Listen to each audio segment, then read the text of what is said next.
Здравствуйте, компания Прогресс Авто. Обзор мини-трактора Isuzu TX 1500. Компактненький полноприводный тракторочек. Давно у нас таких в наличии не было, не попадались они на аукционах. Хотя в моменты, когда они есть, их очень с удовольствием люди покупают, потому что они максимально простые, надежные, при этом с хорошей мощностью и выполняют всю работу достаточно быстро и без вопросов лишних, скажем так. Поэтому такой вот тракторок отправляется у нас в Тулу с фрезой в комплекте.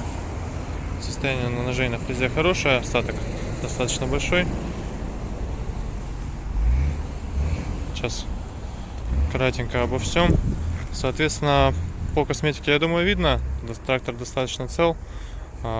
Все у него максимально просто. По приборной панели также несколько ламп чеков. В принципе, больше ничего. Ручной газ, он же является декомпрессором, глушит мотор. Здесь у нас справа от водителя находится рычаг регулировки гидравлики, то есть положение фрезы. Чуть дальше раздатка, отключение полного привода, вал отбора мощности, естественно, основная коробка переключения передач и блокировка заднего моста. По педалям все как обычно. Ручник здесь реализован достаточно просто, именно вот такой вот шторочкой, которая просто упирается в педаль тормоза. По шинам не сказал. Шины у нас достаточно с хорошим остатком, все 4. Сейчас все покажу. Передняя, правая. Думаю, видно, что остаток достаточно хорош. Присутствуют небольшие растрескивания по протектору. Задняя, правая, то же самое абсолютно. Остаток просто огромный. То есть у нас здесь она почти новая, можно сказать, по остатку. Присутствуют небольшие, прям самые-самые-самые минимальные растрескивания.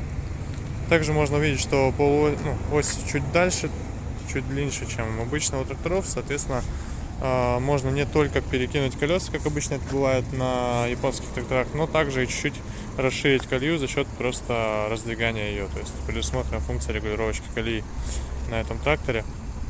Левое заднее колесо показываю. Состояние достаточно также хорошее, как и правое, то есть остаток огромен.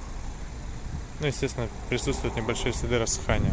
И левая передняя шина рассохлась больше всех остальных, к сожалению, непонятно почему, но тем не менее это есть. То есть здесь у нас трещинки чуть побольше, но остаток все так же хорош, поэтому работать шина будет долго на самом деле. Вот такой вот трактор, соответственно, я думаю, видно. Очень клиентам он нравился, кто его покупал, то есть в дальнейшем разговаривали, и абсолютно все отзывы были положительными, потому что трактор очень бюджетный, и, соответственно, на свой бюджет он отрабатывает просто с легкой. Поэтому приезжайте, компания Прогресс Авто, с удовольствием покажем, естественно, отправим в любую точку страны.